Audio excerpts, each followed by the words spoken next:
Bismillahirrahmanirrahim. Bismillahirrahmanirrahim. Assalamualaikum warahmatullahi wabarakatuh. Alhamdulillah wassalatu wassalamu ala Rasulillah wa ala alihi wa sahbihi wa mawalah wa la hawla wa la quwata illa billahi wa ba'd. Alhamdulillah, segala puja dan puji hanya milik Allah Subhanahu wa taala. Salawat serta salam kita hadiahkan kepada Rasul kita Nabi besar Muhammad sallallahu alaihi wa ala alihi wasallam. Ma'asyiral muslimin wal muslimat rahimani wa rahimakumullah. Alhamdulillah, di malam hari ini kita bisa melanjutkan kembali kajian Kitabut Tauhid. Dan kita masuk pada bab selanjutnya, bab man tabarraka bi syajarin aw hajarin wa nahwihima. Bab barang siapa yang tabarruk, meminta berkah dengan pohon ataupun batu atau yang semisalnya. Di sini pengarang tidak menyebutkan hukumnya, karena memang hukum tabarruk sendiri ada dua. Bisa terjerumus kepada syirkul akbar, bisa pula terjerumus kepada syirkul asghar, tergantung keyakinannya. Makanya babnya hanya menyebutkan barang siapa yang meminta berkah kepada pohon, batu dan yang semisalnya. Kita baca dalil beliau. Wa qaulullahi ta'ala, dan firman Allah Subhanahu wa taala, afara'aitumul lata wal uzza wa manata tsalitsatal ukhra alakumudz dzakar wa lahul untha tilka idzan qismatun dija in hiya illa asmaun sammaitumuha antum wa abaukum ma anzalallahu biha min sultan iyattabi'un illa dhann wa ma tahwal anfus wa laqad ja'ahum mir rabbihimul huda. Maka apakah patut kalian, wahai orang-orang musyrik Arab, menganggap Lata dan Uzza dan juga Manat yang ketiganya? Maksudnya, apakah kalian patut menyembah berhala-berhala itu? Apakah patut untuk kalian anak laki-laki dan untuk Allah anak perempuan? Yang demikian itu tentulah satu pembagian yang tidak adil. Itu tidak lain hanyalah nama-nama yang diada-adakan oleh kalian dan juga bapak-bapak kalian. Allah tidak menurunkan satu keterangan apapun untuk menyembahnya. Mereka tidak lain hanya mengikuti prasangka-prasangka dan apa yang diinginkan oleh hawa nafsunya. Padahal sesungguhnya tidak datang kepada mereka petunjuk dari Rabb mereka sedikit pun. An-Najm ayat 19 sampai 23. Ma'asyiral muslimin wal muslimat rahimani wa rahimakumullah. Di sini Allah Subhanahu wa taala menyinggung soal berhala. Pertama, Allah singgung soal berhala yang bernama Lata, kemudian yang kedua Uzza, dan yang ketiga Manat. Di sana banyak berhala selain daripada tiga ini. Ada Hubal, kemudian juga ada namanya Saif, ada Nailah, macam-macam berhala jahiliyah itu. Lah orang-orang Arab jahiliyah itu, mereka datang kepada berhala-berhala ini, kemudian mereka tabarruk di situ, meminta berkah dan kebaikannya. Baik, sebelum saya jelaskan apa itu tabarruk kemudian macam-macamnya, kita sedikit cerita sejarah soal berhala. Ma'asyiral muslimin yang dimuliakan Allah Subhanahu wa taala, kita tahu bahwa awal penciptaan langit dan bumi itu tidak ada yang disembah kecuali Allah Subhanahu wa taala. Artinya sejak zaman Nabi Adam alaihi salatu wassalam itu tidak ada yang menyembah berhala. Tapi setelah lewat dari Adam sekitar 10 abad, Artinya 1 abad itu 100 tahun, berarti kalau 10 abad berarti 1000 tahun. Baru muncul berhala-berhala yang disembah, dan itu di zaman Nabi Nuh alaihi salatu wassalam. Jadi jarak Adam ke Nuh itu 1000 tahun. Asyrata qurun. Lah terjadi kekosongan, tidak ada nabi dan rasul yang diutus oleh Allah Subhanahu wa taala dari Nabi Idris ke Nabi Nuh alaihi salam. Karena tidak ada nabi yang diikuti dan juga tidak ada rasul, akhirnya kemudian manusia pun mencari-cari orang-orang alim, kemudian berguru kepada mereka. Lah di zaman itu ada satu keluarga yang dianggap alim, yang disebut dengan keluarga Wud atau keluarga Wad. Dan itu disyaratkan dalam surah Nuh. Allah Subhanahu wa taala berfirman, la tadarunna wa la tadarun la tadarunna waddan wala suwa'an wala yaghutha wa ya'uqa wa nasra. Janganlah kalian tinggalkan Wad, Suwa, Ya'uq, Yaghus dan juga Nasr. 5 orang nama ini di zaman Nabi Nuh alaihi salatu wasallam ini satu keluarga. Ayahnya Wad atau Wud, lah anak-anaknya itulah Suwa, Yaghus, Ya'uq dan Nasr itu. Dan semua menjadi orang-orang saleh. Lah masyarakat itu berguru kepada orang ini. Lah setelah kemudian Wad meninggal, akhirnya menjadikan anaknya sebagai estafet kesolehan ayahnya. Jadi orang-orang pun kemudian berguru kepada putranya yang bernama Suwa. Kemudian Suwa meninggal, berguru kepada saudaranya sampai kepada Nasr. Lah Allah takdirkan 5-5-nya meninggal. Ketika 5-5-nya meninggal inilah sudah tidak ada lagi rujukan di zaman itu. Lah disinilah syaitan kemudian ada kesempatan untuk menyebar kesyirikan, karena selama 1000 tahun itu setan tidak bisa atau iblis tidak bisa mengganggu anak Adam untuk menyekutukannya. Ya, maksiat ada, seperti terjadinya pembunuhan Qabil kepada Habil, kemudian perzinahan, minum khamar, alat musik dan begitu seterusnya sudah ada di zaman Nabi Syith ya. Tapi kan kesyirikan belum ada. Lah sehingga kemudian iblis ini ada kesempatan, akhirnya kemudian datang kepada kaum Wad ini agar mereka pun kemudian membuat berhala-berhala supaya diingatkan kebaikan mereka, bukan untuk disembah awalnya, hanya untuk diingatkan kebaikan mereka, nostalgia bahasa kita. Jadi kalau melihat patung itu teringat kebaikan Wud, Suwa, Yaghus, Ya'uq, Nasr, akhirnya kemudian terangsang dan semangat ibadah. Mulailah kemudian mereka pun membentuk berhala. Lah berhala ini ditenggerkan di tempat khusus. Jadi kalau mereka kangen kepada keluarga Wad, mereka datang ke tempat itu. Belum ada kesyirikan. Jadi hanya sekedar dibuat kemudian dilihat, diziarahi hanya untuk memberikan semangat saja. Lah ketika para generasi pembuat patung ini sudah meninggal dunia, datang generasi kedua. Maka iblis datang kepada generasi kedua, kemudian memberikan was-was kepada mereka dan mengatakan, kenapa kalian jauh-jauh dari rumah ke tempat sini, katanya. Produksi sajalah patung banyak-banyak, kemudian letakkan di rumah-rumah kalian. Kan tidak usah jauh-jauh harus mendatangi tempat khusus, tempat bertengkernya patung-patung ini, katanya. Akhirnya kemudian mereka pun terpengaruh. Dari situlah kemudian mereka memproduksi patung banyak-banyak sehingga tidak ada satu rumah kecuali ada berhala di situ. Tapi tidak disembah juga, hanya sekedar dilihat untuk merangsang ibadah saja. Lah datang generasi ketiga, iblis kemudian mendatangi mereka dalam bentuk orang saleh dan mengatakan, aku loh hidup di zaman bapak dan nenek moyang kalian. Kalian tidak tahu maksud mereka membuat patung kan? Kemudian iblis mengatakan maksud mereka membuat patung itu agar kalian mendekatkan diri kepada Allah lewat patung-patung itu. Akhirnya kemudian mereka pun mulai bertawasul dengan berhala-berhala itu dalam rangka menyembah Allah Azza wa Jalla. Yang awalnya hanya dijadikan tawasul, berakhir patung-patung itu yang disembah oleh kaum Wad itu. Maka inilah terjadi kesyirikan pertama di alam semesta. Lah ketika kemudian kesyirikan makin memarah, makanya Allah Subhanahu wa taala mengutus Nuh alaihi salatu wasalam untuk memberantas kesyirikan ini.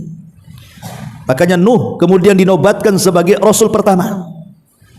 Kalau Adam nabi pertama, kalau Nuh rasul pertama. Lalu apa bedanya nabi dan rasul? Menurut para ulama di antaranya Syekh Nasiruddin Al-Albani rahimahullahu taala, beliau menguatkan perbedaan Nabi dan Rasul itu. Kalau Nabi diutus kepada kaum yang tidak bertentangan antara akidah Nabi dan kaumnya. Tapi kalau Rasul diutus kepada kaum yang bertentangan antara akidah Rasul dan juga umatnya. Di zaman Nabi Adam belum ada kesyirikan, sehingga secara akidah sama saja Nabi dan kaumnya. Ada maksiat tapi tidak ada kesyirikan, artinya akidahnya masih lurus. Tapi di zaman Nabi Nuh itu baru terjadi kesyirikan, sehingga antara akidah Rasul dengan umatnya berbeda. Karena Nuh mentauhidkan Allah sementara kaumnya menyekutukan Allah Subhanahu wa taala. Makanya kemudian Nuh dinobatkan menjadi Rasul pertama. Baru kemudian setelahnya diikuti dengan rasul-rasul yang lainnya. Karena diutus kepada kaum yang pertama kali tersebar kesyirikan di situ. Ma'asyiral muslimin yang dimuliakan Allah Azza wa Jalla. Tapi subhanallah, inilah keberhasilan iblis. Akhirnya sudah 1000 tahun kan menggoda Bani Adam untuk menyekutukan Allah, tidak bisa. Baru terjadi di zaman Hud dan keluarganya. Lah dari sinilah kemudian kesyirikan makin berkembang. Di zaman Nabi Ibrahim alaihi salatu wassalam, kesyirikan bukan hanya menyembah berhala-berhala ini saja, tapi berkembang sampai kepada menyembah bulan, menyembah matahari, menyembah bintang, bahkan ada yang menyembah Namrud. Dan begitulah kesyirikan semakin hari semakin berkembang. Dan hari ini kita lihat kesyirikan makin berkembang lagi. Dulu tidak ada orang yang nyembah binatang. Sekarang kita lihat ada orang nyembah binatang. Sapi ya disembah, gajah disembah, ular sendok disembah, macam-macam tuh binatang itu disembah. Gunung yang disembah, lembah disembah, pohon disembah. Lihat bagaimana sekarang seolah-olah tidak ada makhluk di bumi kecuali menjadi sesembahan hari ini. Sampai kepada nyembah suami, nyembah istri, nyembah uang, nyembah pakaian. Makanya di istilah abdul dinar, abdul dirham, abdul khamisah, hamba dinar, hamba dirham, hamba pakaian, itu kan istilah-istilah bahwa rupanya sesembahan itu berkembang, sehingga tidak ada sesuatu yang ada di bumi ini kecuali bisa dijadikan sesembahan jadinya kan. Ma'asyiral muslimin yang dimuliakan Allah Subhanahu wa taala, ketika kaum Nuh alaihi salatu wassalam tidak bisa diajak untuk mentauhidkan Allah Azza wa Jalla, malah kemudian mereka menentang dan hampir membunuh Nuh alaihi salam. Maka Nuh berdoa kepada Allah Subhanahu wa taala, Rabbi inni maglubun fantasir. Ya Rabb, aku hampir dikalahkan, tolong aku. Ketika Nuh alaihi salatu wassalam berdoa kehancuran kepada kaumnya, sampai mengatakan la tadhar alal ardi minal kafirina dayyara. Ya Rabb, jangan kau sisakan satu jiwa orang kafir pun hidup di permukaan bumi kita. Itu doanya Nuh. Maka ketika turun azab, betul-betul turun azab, datang banjir yang menyatukan air langit dengan air bumi disertai dengan tufan, maka menghancurkan segalanya. Ketika banjir itu datang, tidak ada satu jiwa yang selamat. Tidak ada satu jiwa baik manusia atau hewan yang selamat kecuali yang ada di perahunya Nuh alaihi salam. Itulah yang selamat. Dan dari situlah cikal bakal manusia. Lah berhala-berhala yang ditenggerkan kaum Nuh itu, Wad, Suwa, Yagus, Yauk dan Nasr itu, ketika terjadi banjir itu terhempas oleh tupan, sehingga akhirnya kemudian terdampar sampai ke Jeddah. Ma'ruf Jeddah, antum yang umrah pasti kalau ke Saudi kan bandaranya kadang turun di Jeddah. Berhalanya terhempas sampai di situ. Ma'asyiral muslimin yang dimuliakan Allah Subhanahu wa taala, di zaman Nabi Ibrahim alaihi salatu wassalam, Ibrahim berhasil mendakwahkan tauhid, khususnya di Hijaz, Mekah dan Madinah, dan umumnya di semua negeri Arab. Lah setelah Ibrahim alaihi salatu wassalam meninggal, estafet dakwah tauhid diteruskan Ismail putranya. Kemudian setelah Ismail putranya meninggal, putra Ibrahim ini, maka diteruskan oleh suku Jurhum. Kabilah Jurhum itu kabilah dari istrinya Ismail. Karena Ismail itu menikah 2 kali. Pertama dengan wanita Jurhum tetapi tidak punya akhlak dan adab, akhirnya diceraikan.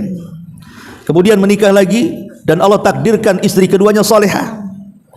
Lah dari keturunan itulah sampai kepada Nabi sallallahu alaihi wasallam. Jadi ketika suku Jurhum ini masih berkuasa di Mekah, masih mentauhidkan Allah Subhanahu wa taala, sampai datang suku lain namanya Khuza'ah. Kemudian menyerang Jurhum, kalahlah Jurhum ini. Sampai takut dikuasai, karena kan yang menguasai air Zam-Zam kan suku Jurhum tuh. Karena air Zam-Zam itu takut kemudian diambil alih Khuza'ah, dikubur sama mereka. sehingga beratus-ratus tahun sumber Zam-Zam itu tidak diketahui karena dikubur oleh Jurhum, takut diambil alih oleh Khuza'ah karena kekalahan perang. Baru di zaman kakek Rasul Abdul Muthalib baru air Zam-Zam itu ditemukan oleh Abdul Muthalib. Lah ketika kemudian Arab dikuasai oleh Khuza'ah dan era kekuasaan Jurhum tumbang, lah di antara pemimpin-pemimpin Khuza'ah itu ada orang namanya Amru ibnu Luhai namanya. Itu salah satu tokoh dari tokoh-tokoh Khuza'ah atau Amru ibnu Luhai ini. Orangnya baik, orangnya dermawan, pokoknya sangat dihormati dan dimuliakan serta diagungkan oleh orang-orang Khuza'ah kala itu. Jadi satu hari menurut sirah Ibnu Hisham, jadi Amr ibn Luhai ini ada hajat dan keperluan sehingga safar dari Arab menuju Syam. Tiba-tiba sampai di Syam, dia lewati sebuah perkampungan. Kampung itu menyembah berhala. Entah kenapa kemudian Amr ibn Luhai ini mampir di kampung itu, kemudian bertanya-tanya soal berhala. Ini berhala apa fungsinya, yang itu apa, yang ini apa. Dijelaskanlah oleh orang-orang yang ada di situ. Oh, yang berhala ini kalau ditenggerkan ini fungsinya, yang berhala ini fungsinya, sampai kepada berhala yang namanya Hubal. Dan dikatakan, ini Hubal kalau ditenggerkan kemudian diletakkan di sebuah daerah, maka bisa menurunkan hujan. Jadi teringat, oh Mekah itu kan gersang. Jadi kalau saya bawa berhala ini dari Syam ke Mekah, Mekah bisa hijau karena bisa turun hujan dengan adanya berhala ini. Itulah berhala yang pertama dibawa oleh Amr ibn Luhai dari Syam, kemudian diletakkan di Ka'bah. Inilah sejarah pertama berhala di Ka'bah ini. Namanya Hubal, dibawa dari Syam.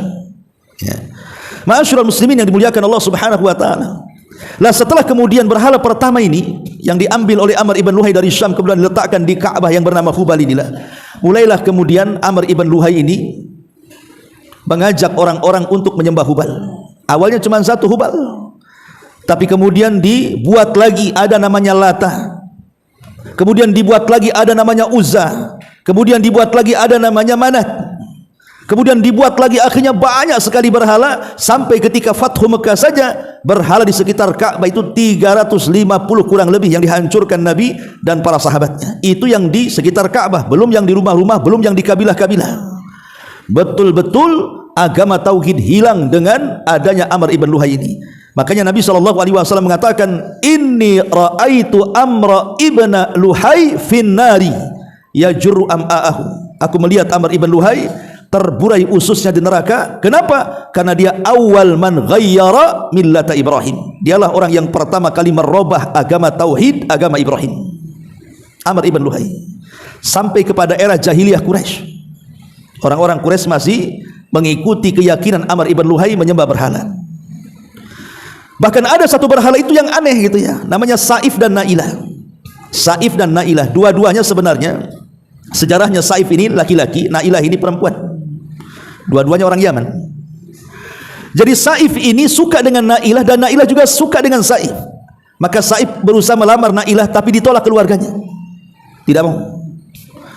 Akhirnya karena tidak bisa juga dilamar, tidak bisa menikah, maka Saif pun kemudian mengatakan kepada Nailah, bagaimana kalau kita haji ke Ka'bah? Tentu haji ala jahiliyah kan begitu ya.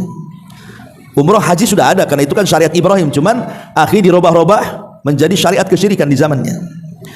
Jadi kemudian berdua ini berjanji berjumpa di Mekah untuk berdoa kepada Allah Azza wa Jalla supaya melembutkan hati kedua orang tuanya. Jadi tujuan datang ke Ka'bah itu untuk berdoa, mudah-mudahan dilembutkanlah kemudian hati kedua orang tuanya untuk supaya merestui pernikahannya. Kemudian Saif berangkat ke Mekah dan Nailah juga berangkat ke Mekah, berjumpalah di Ka'bah. Rupanya ketika berjumpa di Ka'bah malah berzina dalam Ka'bah. Dan itulah orang yang pertama berzina dalam Ka'bah itu, namanya Saif dan Nailah itu. Akhirnya dikutuklah Saif dan Nailah ini jadi batu. Jadi ingat cerita maling kundang jadi. Ya. Jadi setelah dikutuk jadi batu sama orang-orang Quraisy ini, supaya menjadi sebuah pelajaran, akhirnya kemudian Saif diletakkan di sofa, Nailah diletakkan di marwah.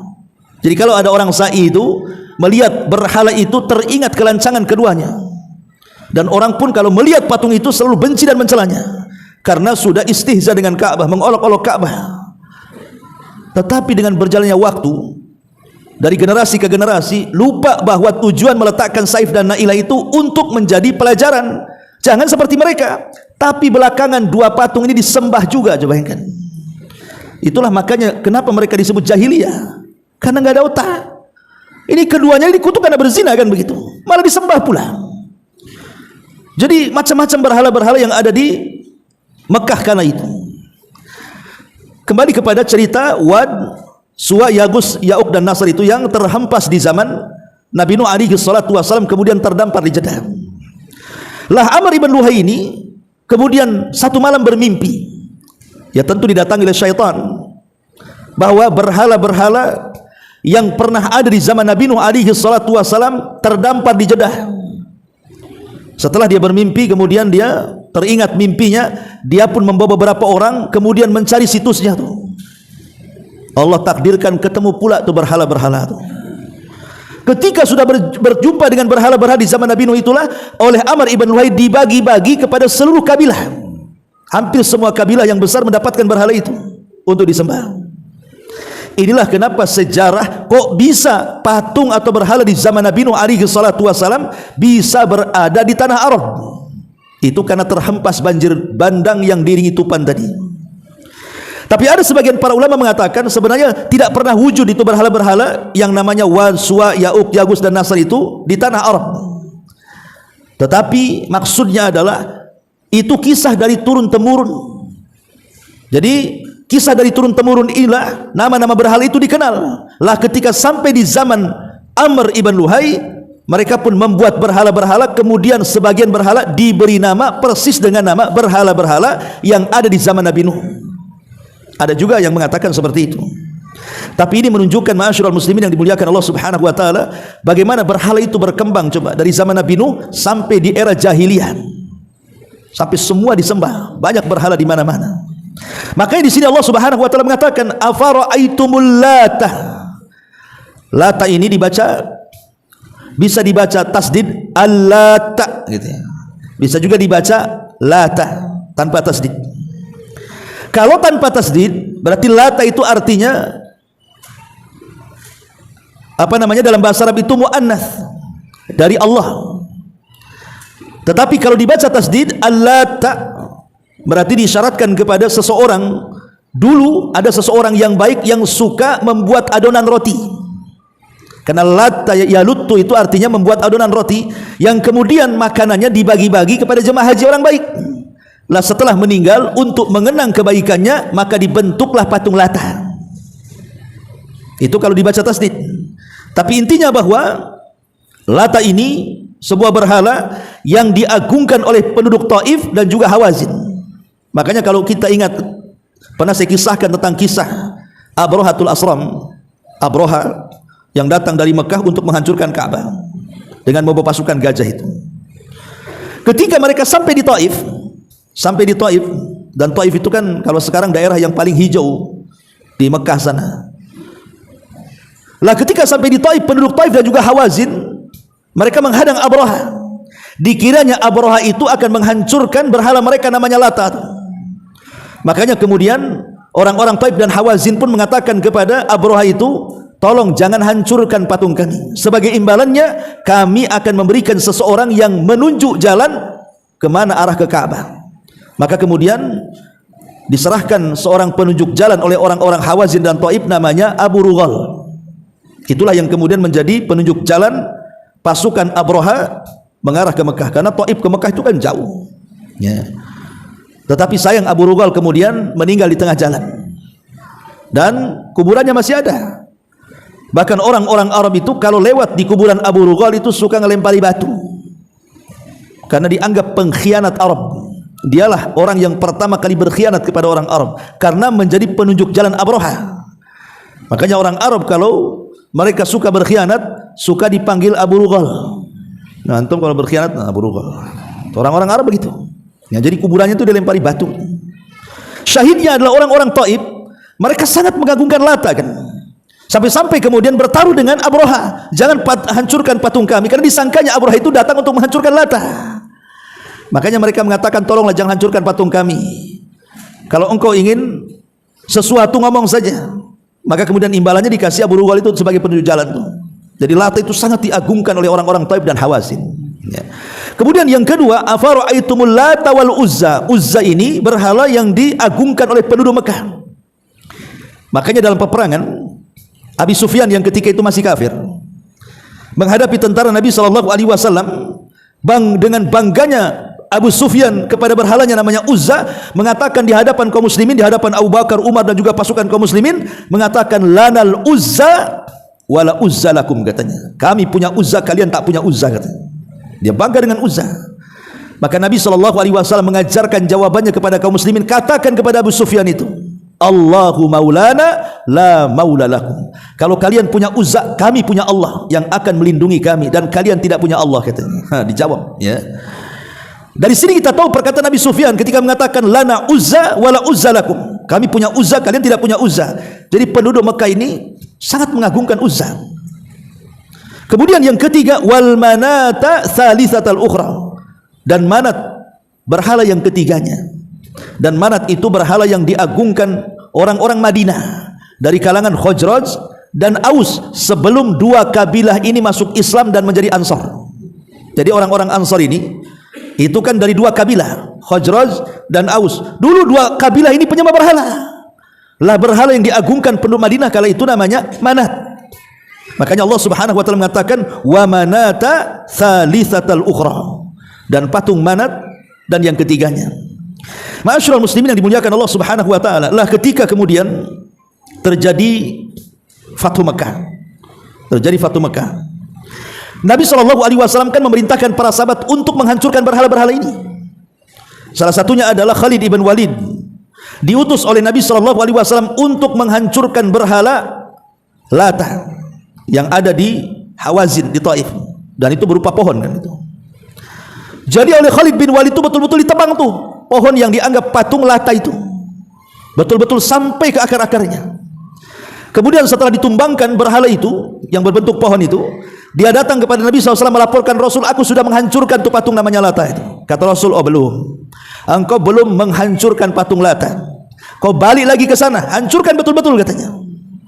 Akhirnya kemudian Khalid bin Walid datang lagi menemui patung Lata yang sudah dihancurkan. Rupanya ketika sampai, dari balik pohon ada wanita telanjang bulat, ya, wanita telanjang bulat. Kemudian dia mengaku-ngaku bahwa dia adalah Lata. Maka Khalid pun kemudian menebas wanita itu, kemudian mati. Kemudian hal itu sampai di hadapan Nabi SAW dan mengatakan, ah, itulah Lata yang kau bunuh itu. Artinya itu jelmaan daripada syaitan, jin, yang kemudian memberikan was-was kepada orang-orang Taif dan Hawazin supaya menyembah pohon itu. Ya.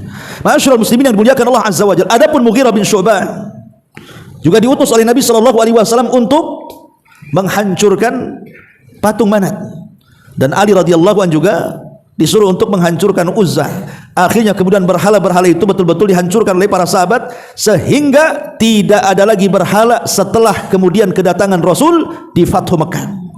Dari situ turun ayat ja'al haq wa zahaqal batil innal batila kana zahuqa. Telah datang kebenaran dan hancurlah kebatilan, karena sudah tidak ada berhala lagi.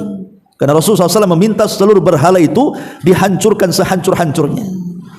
Bayangkan, setelah Fathu Mekah ini, sekitar Mekah saja saya katakan tadi 350 berhala itu dihancurkan para sahabat. Macam mana dengan tempat-tempat lainnya kan begitu?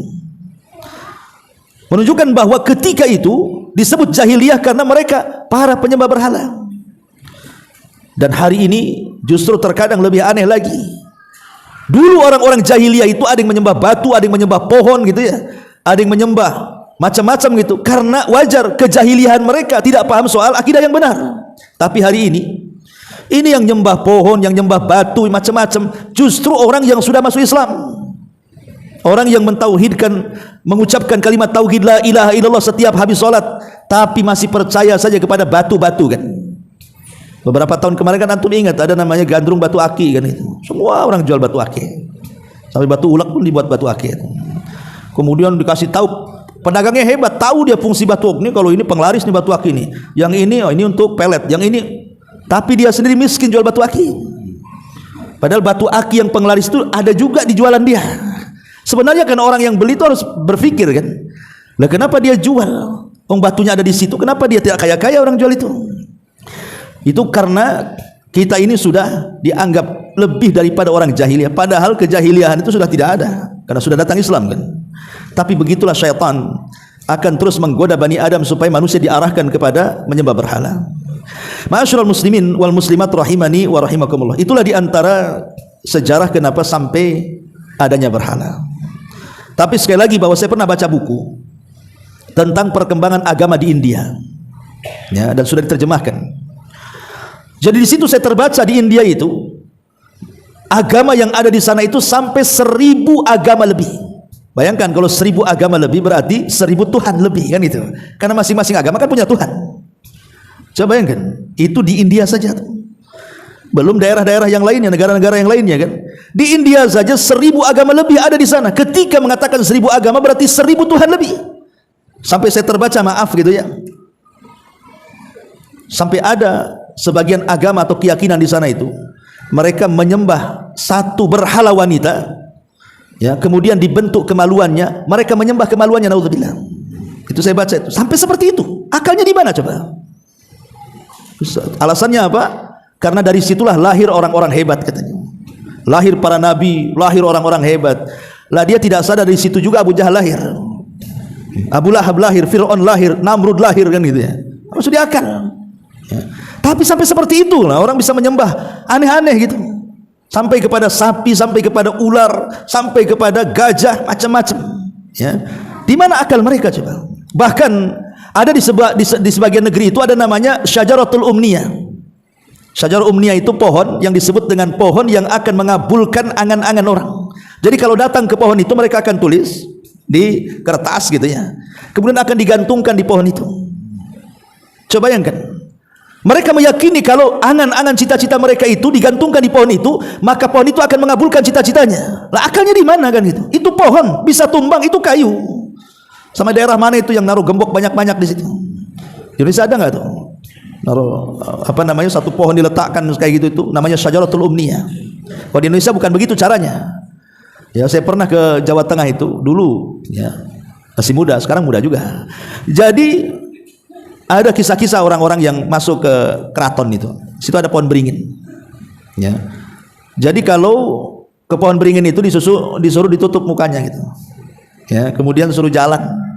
Nah, itu kalau sampai di depannya meminta sesuatu itu pasti pohon itu mengabulkan keinginannya. Kemudian kalau hendak pergi dari pohon itu tidak boleh memunggunginya, membelakanginya, harus sebagaimana kita datang menghadap, ya keluar juga menghadap begitu, mundur. Nah, ini kan terjadi di negara kita kan. Ya, sampai pohon beringin saja dikeramatkan seperti itu. Nggak tahu hari ini apa masih seperti itu. Dulu kan saya masih kecil. Ya, saya dengar ceritanya ya. Ya, bahkan ada sapi lagi, Kiai Selamat itu namanya kan, yang ma'ruf di Solo itu. Ya. Dan macam-macam lah di Indonesia ini kaya kesyirikan kalau boleh saya katakan itu.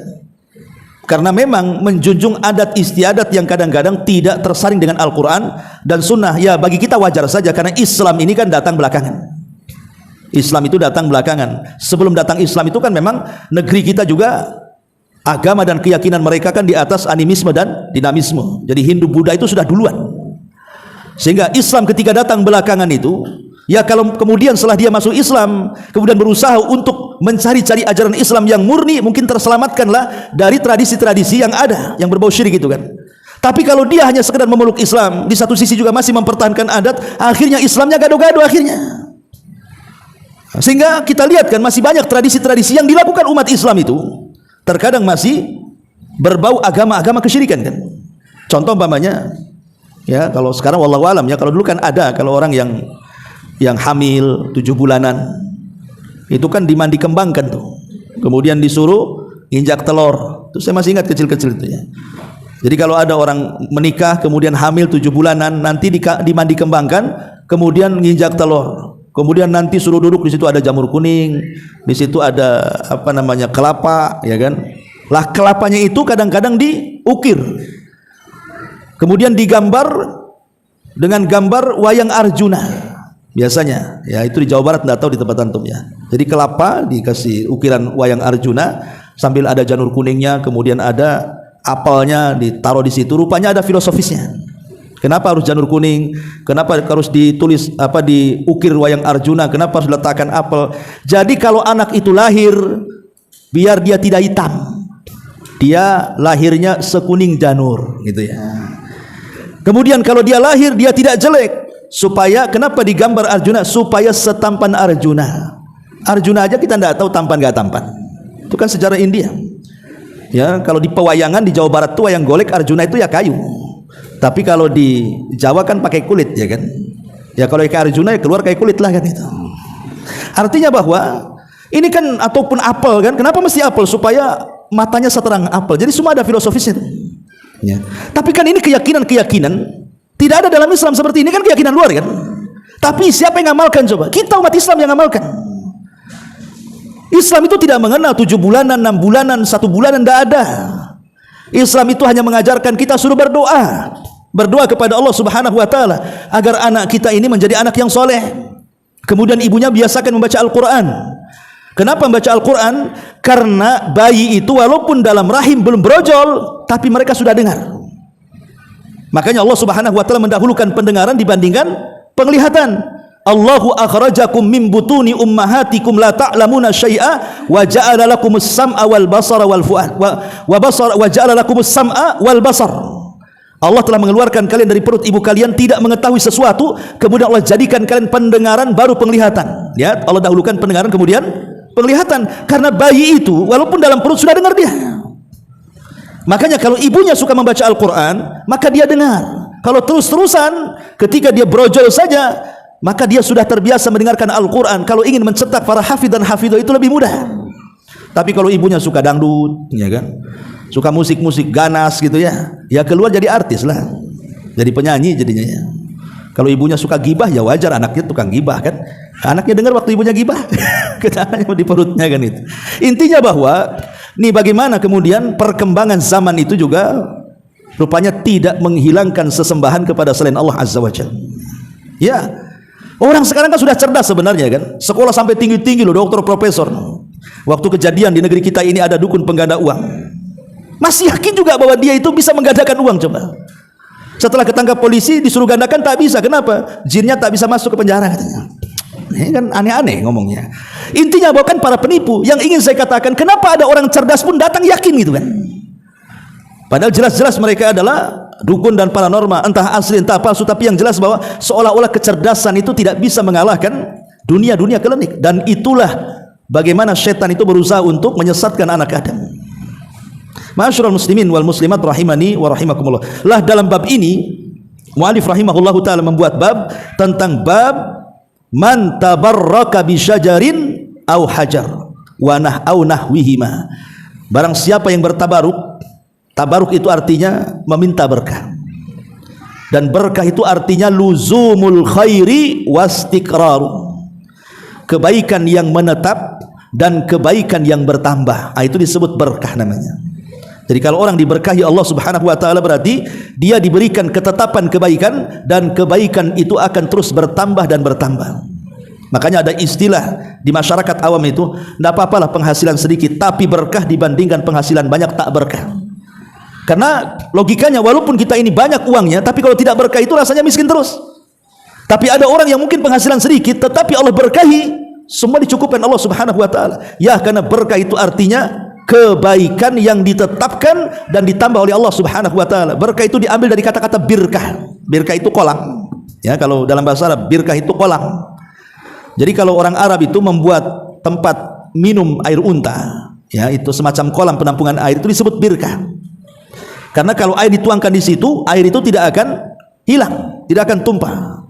Lah sama dengan kebaikan, apabila kemudian sudah Allah anugerahkan kepada kita, maka seperti kolam menampung air itu, maka kebaikannya tidak akan tumpah, tidak akan hilang, bahkan kebaikannya bertambah dan bertambah. Itu namanya berkah. Lah berkah ini kapan dikatakan syar'i dan kapan tidak dikatakan syar'i? Ya tentu pembahasannya minggu depan karena sudah azan. Mudah-mudahan ada manfaatnya. Subhanakallahumma bihamdika asyhadu an la ilaha illa anta astaghfiruka wa atubu ilaik. Allahu taala alam. Assalamualaikum warahmatullahi wabarakatuh.